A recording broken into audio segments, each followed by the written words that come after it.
Seorang pria memasang baliho di Klaten, Jawa Tengah, untuk melamar pujaan hatinya. Aksinya kemudian viral di media sosial.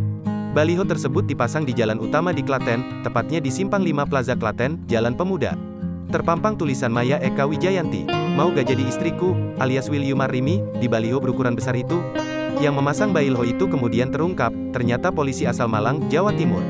Pria tersebut adalah Tommy Aditya, pria asal Malang, Jawa Timur.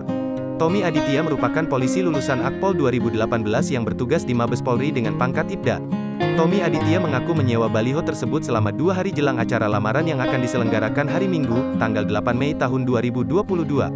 "Kalau saya ingin lamaran menjadi sesuatu yang beda dari yang lain," ungkap Tommy Aditya. Sebelumnya dia mengaku jika ide itu muncul saat melihat papan iklan yang ada di jalan raya.